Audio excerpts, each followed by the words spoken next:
Hello student, welcome to online lecture series on electromagnetic fields, electrical engineering semester 4 subject. Myself Kapil, I'm assistant professor, Saint Andrew Institute Technology Management, Farrukhnagar, Gurugram. So student, in this lecture 11, we have unit 2.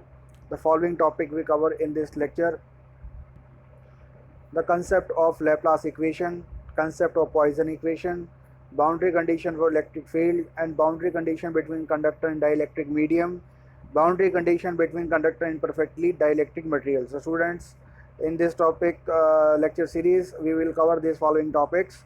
Now let's start with the concept of a Laplace equations. As you know, these equations are used for solving boundary value problems. So boundary value problems practically charge and potential values may be known at some boundaries of the region where you want to calculate or where you want to solve the Laplace equation. So from those values, it is necessary to obtain potential and electrical field throughout the region. The applications of Poisson and Laplace equations are to solve boundary value problems like derivation for Poisson and Laplace equation from point form of Gauss law. As you know, we have cleared and proved the part of the Gauss law, that is del of D vector is equal to rho v, charge density, and D is the flux density. तो रो we चूँकि ये क्या है, charge density with respect to volume, तो D is equal to epsilon naught और electrical field. So substitute D value in equation first, you will get as delta gradient into epsilon naught E field is equal to rho V. तो E is equal to minus delta of V, that is from gradient relationship. So as you know student, E की value जैसे हम यहाँ पे put up करेंगे, जैसे कि मैं आपको बताऊं कि ये जो ई की वैल्यू है, इस ई की वैल्यू को हम यहाँ पुटअप कर रहे हैं, तो हमारे को ये रिलेशन मिल रहा है. तो from in homogeneous medium for which E is not constant, तो डेल डॉट डेल यहाँ क्या हो जाएगा स्टूडेंट, डेल स्क्वायर वी हो जाएगा, और जो माइनस एप्सिलॉन नॉट है वो यहाँ राइट हैंड साइड में आ जाएगा.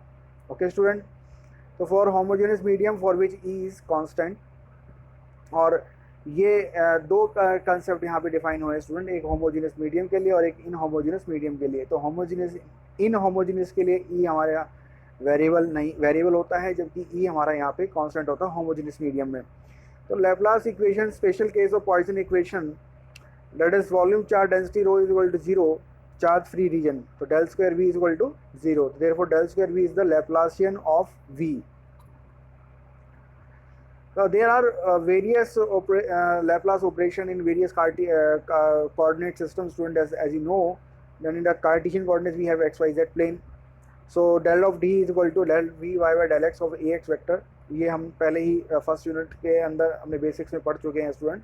ये वो वही चीज़ डिफाइन कर रहा है दोबारा. और आप देखेंगे स्टूडेंट कि यहाँ डेल स्क्वायर वी है, तो डेल का मतलब क्या है कि डेल दोबारा आपने इसके अंदर मल्टीप्लाई कर दिया.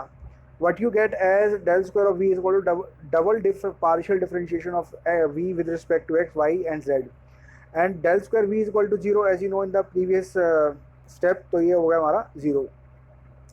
Similarly in the cylindrical coordinate the equation will become as this value, and spherical coordinates ये आपको इस तरीके से equation यहाँ पे देखने को मिलेगी. Now what are the procedure for solving the Laplace equation? So where we have some steps. Using those steps we are able to solve the Laplace equation, student. So in first step we use method of integration solve a Laplace equation. Assume constant of integration, क्योंकि आप देखते हैं कि जो हमारा Laplace equation है उसमें हमारा पार्शियल डिफरेंशिएशन का कंसेप्ट यूज़ हुआ है. तो मेथड ऑफ इंटीग्रेशन में हम क्या करेंगे, सॉल्व करेंगे Laplace equation को और कांस्टेंट ऑफ इंटीग्रेशन को अज्यूम करेंगे. सेकेंड है determine constant by applying the boundary condition given solution obtain from step 1 and step 2, that is a unique solution. तीसरे हम क्या करेंगे, जैसे कि ये जो रिलेशन हमने पहले ही अपने क्लासेस में निकाल चुके हैं, ये हम इसमें ऑब्टेन करेंगे. साथ ही साथ हम ऑब्टेन करेंगे D is equal to E of epsilon naught for homogeneous medium. Fifth में हम यूज़ करेंगे charge induced on the conductor surface Q is equal to rho S, where rho S is equal to D N normal component to the surface. Last six जो point में है वो calculate करेंगे capacitance of the system. Now determine whether or not the following potential field satisfy the Laplace equation del square V is equal to zero. जैसे कि मैं आपको एक एग्जांपल के तौर पर समझाऊं कि ये कैसे बनेगा. तो वी इज इक्वल टू आप देख रहे हैं कि X square minus Y square plus Z square हो रखा है. तो हम देखना चाह रहे हैं कि ये लैप्लास इक्वेशन को सेटिस्फाई करता है नहीं करता। For that we have del square V equal to del square V with respect to X, del square V with respect to Y double differentiation and del square V with respect to Z square. तो we आपको given है student, आपने तीनों के अंदर equation डालनी है। तो 2 माइनस 2 प्लस 2, जैसे कि आप देख रहे हैं स्टूडेंट, तो y के रिस्पेक्ट में x की वैल्यू जीरो, ये x रिस्पेक्ट में y और z जीरो हो जाएंगे, और x का सिंगल डिफरेंशिएशन x का डिफरेंशिएशन 2x और डबल डिफरेंशिएशन 2 होता है। इसी तरीके से y के रिस्पेक्ट में x और z कैंसिल आउट हो जाएंगे, आपके पास क्या है माइनस वाई स्क्वेयर है, ये minus Y first differentiation minus 2y second differentiation minus 2। इसी तरीके से z के डिफरेंशिएशन बात करेंगे तो x और y कैंसिल आउट हो जाएंगे, आपके पास क्या बचेगा Z square, that is first differentiation 2z and second differentiation 2। तो इस तरीके से आप देखेंगे 2 माइनस 2 प्लस 2, तो ये माइनस 2 और प्लस 2 कैंसिल आउट हो गया, ओनली यू लेफ्ट एज 2। तो del square V is equal to 2 यानी कि फाइनाइट वैल्यू आ रही है नॉट इक्वल टू 0, तो देयरफॉर ये सेटिस्फाई नहीं करती लैप्लास इक्वेशन को। आई होप कि स्टूडेंट आपको समझ में आया होगा कि किस तरह हम इसको निकाला करते हैं। जैसे कि आप एग्जांपल और ये भी ले सकते हैं कि यदि कोई सिलेंड्रिकल कोऑर्डिनेट सिस्टम में अगर बात चल रही हो, तो वी आपके पास दे रखा है स्टूडेंट, जैसे कि आप देख रहे हैं V is equal to R cos phi plus Z, तो डेल स्क्वायर वी निकालना है, तो 1 by R del of R, ये आपके कार्टेशियन कोऑर्डिनेट सिस्टम का जो फॉर्मूला है वो, और del V by del R जो है विद रिस्पेक्ट टू एक्स, तो वो क्या हो जाएगा कॉस फाई। कैसे, आर कॉस फाई में कॉस फाई कांस्टेंट है, आर का differential with respect to R क्या होता है 1 होता है, तो कॉस फाई मिल जाएगा। सिमिलरली यदि आप del V by del phi की रिस्पेक्ट की बात करें तो स्टूडेंट आर उस समय कांस्टेंट हो जाएगा, कॉस फाई का डिफरेंशियल क्या होता है स्टूडेंट माइनस साइन फाई हो जाएगा, तो हमारे को ये मिल जाएगा। Similarly del V by del Z में आर कॉस फाई 0 हो जाएगा, जेड की वैल्यू क्या मिल जाएगी 1 मिल जाएगी। In this way you will able to calculate all the three parameters, and when you put this values in equation you will get the answer. But before proceeding the next step, you have to calculate the double differentiation of all the del v by del r, del v by del phi, del v by del z. तो in this way del v by del r, चूँकि आप देख रहे हैं कि यहाँ r नहीं है, तो इसका मतलब ये वाला पार्ट क्या होगा स्टूडेंट 0 हो गया। इसी तरीके से del V by del phi की value minus r sine phi है, तो माइनस आर क्या होगा स्टूडेंट कांस्टेंट हो गया, साइन का क्या हो गया कॉस होगा, तो इस तरीके से आपको del square V phi value क्या आ गई माइनस आर कॉस फाई हो गया। Del V by del Z, क्योंकि ये कांस्टेंट वैल्यू 1 है, तो 1 का differentiate with respect to Z करेंगे तो क्या आंसर आ जाएगा 0 हो जाएगा। तो इन दिस वे आपको जो स्टूडेंट जो मिलेगा नेट वो मिलेगा डेल स्क्वायर वी का only the middle part, that is equal to your del square V by del phi square. तो ये सारी वैल्यूज हमने यहाँ पुटअप करी हैं और देखी, और हमारा आंसर यहाँ पे क्या आ गया स्टूडेंट 0 आ गया, तो ये सेटिस्फाई कर गई हमारी इक्वेशंस को। तो इस तरीके से हमें कोई ऐसा क्वेश्चन अगर आ जाए तो हम वहाँ लैप्लास इक्वेशन को,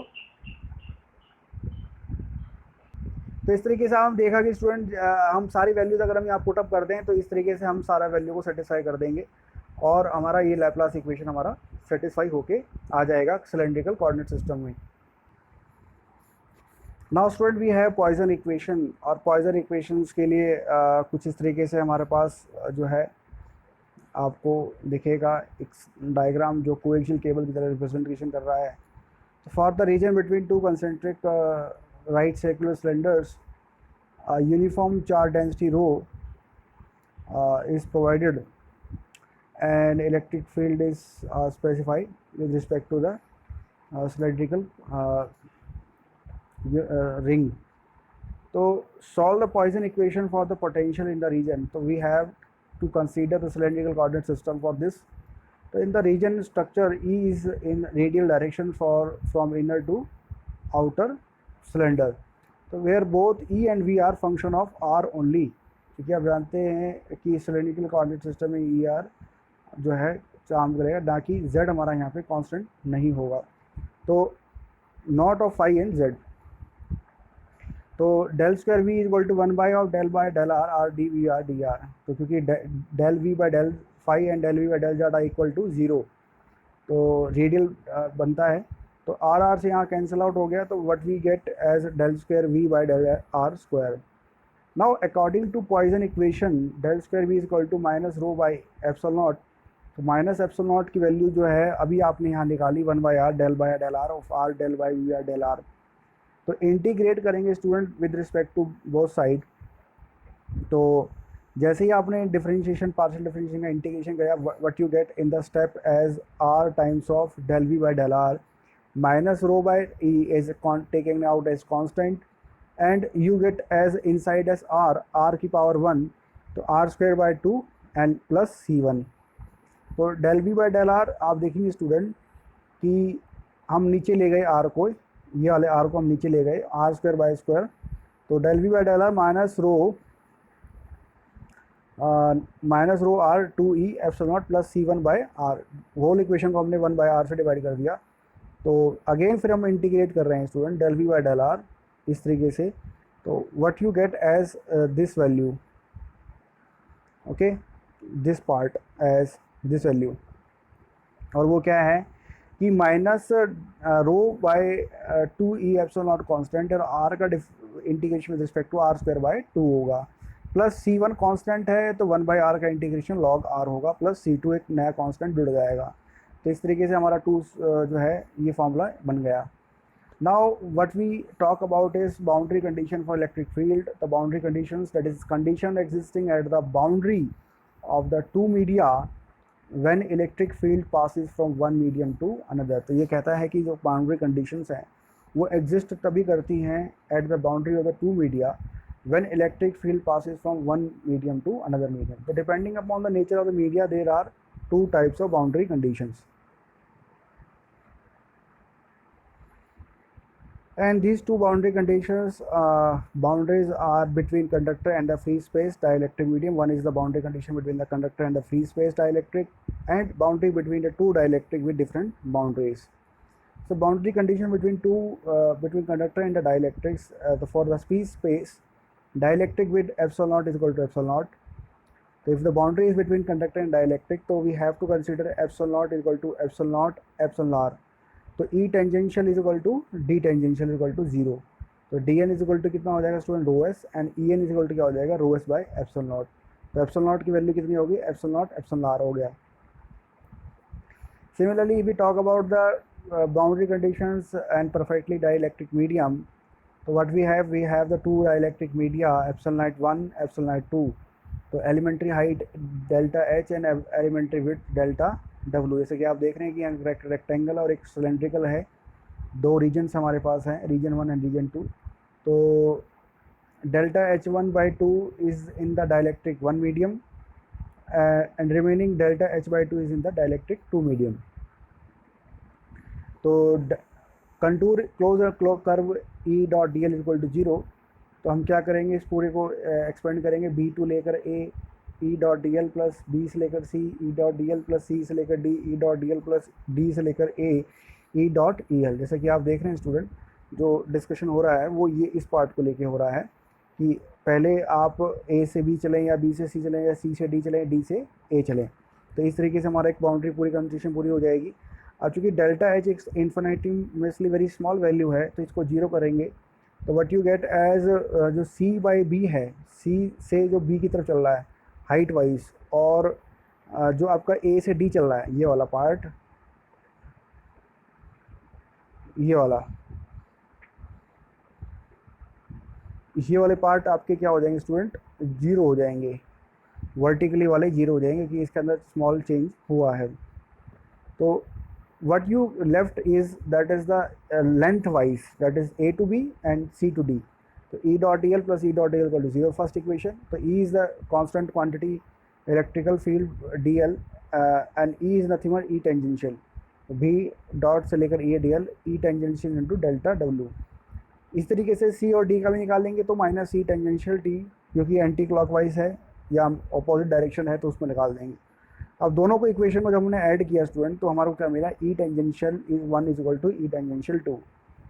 similarly D is equal to epsilon naught of E, तो D tangential 1 is equal to epsilon naught of T tangential 1, D tangential 2 is equal to epsilon naught D tangential 2। तो इसका हम रेसिप्रोकल लेंगे ई tangential 1 का, D tangential 1 होगा epsilon 1, इस तरीके से 2 का, और दोनों का रेशियो लेंगे तो epsilon naught 1 by epsilon naught 2 हो जाएगा। That is E is equal to epsilon naught R1 by epsilon naught R2. So substitute in the equation, you will get these following results. So according to Gauss law, closed curve D dot ds is equal to Q charge, हमने already prove किया हुआ student. तो आप देखेंगे कि हमारे पास cylindrical है, तो सिलेंड्रिकल में तीन सरफेसेस होंगे, एक तो टॉप, बॉटम और लेटरल सरफेस यानी कर्व सरफेस एरिया। तो D dot D S is equal to Q हो जाएगा। अब लेटरल जो है स्टूडेंट, तो और क्योंकि ये हाइट वाइज की बात कर रहे हैं, डेल्टा एच की बात कर रहे हैं, तो हाइट वाइज में अगर स्मॉल चेंज होगा तो लेटरल सरफेस आपका क्या होगा स्टूडेंट, क्योंकि हाइट में वेरिएशन होता है इन्फिनिटेली स्मॉल वैल्यू है, तो लेटरल सरफेस वाला पार्ट क्या हो जाएगा स्टूडेंट, जीरो हो जाएगा। In this way you will able to solve only the top and the bottom part. तो D N one top D S is equal to D N one delta S हो जाएगा। और bottom का क्या होगा कि वो अपोजिट डायरेक्शन में, तो उसके अंदर माइनस का साइन कन्वेंशन आ जाएगा। तो जब जब हम सब्ट्रैक्ट करेंगे 2 को 1 से, तो इस तरीके से आपको रिजल्ट यहाँ पे देखने को मिलेगा, ये वाला रिजल्ट। तो Q इक्वल टू ये रो एस डी एस होता है। तो equating the third and fourth equation, delta S rho S delta S equal to D N S one D N two rho S delta S में से common निकाला तो you will get S this value. But rho S is equal to zero at the ideal dielectric media boundary, तो D N minus D N one is equal to zero, तो D N one is equal to D N two. तो इस तरीके से हम देखें rectangular, अगर हम टेंजेंशियल बात करें E ten one is equal to E ten two हो जाएगा, और सिलेंड्रिकली बात दूसरी बात करें D N one is equal to D N two हो जाएगा। ओके स्टूडेंट, तो ये D N one is equal to E epsilon of E N one, and इस तरीके से दूसरी इक्वेशन हो जाएगी। दोनों को हम रेशियो ले रहे हैं स्टूडेंट, इस वाली इक्वेशन में इस वाली इक्वेशन का, तो you will get this value. अब D N one D N two आपने क्या किया, इक्वेशन है तो दोनों की वैल्यू को एक जैसे लग दिया, तो ई एन वन ये हो गया, होगा 1 हो गया। तो आपका ये अलग से ये वैल्यू इस तरीके से आ गई, इसको आपने इस तरीके से रिप्रेजेंट अलग अलग कर दिया। तो normal component of E is inversely proportional to relative permittivity of second media. ठीक है, तो स्टूडेंट आई होप कि स्टूडेंट आपको ये समझ में आया होगा, और आने वाले लेक्चर्स में हम और टॉपिक को डिस्कस करेंगे। तब तक के लिए थैंक यू।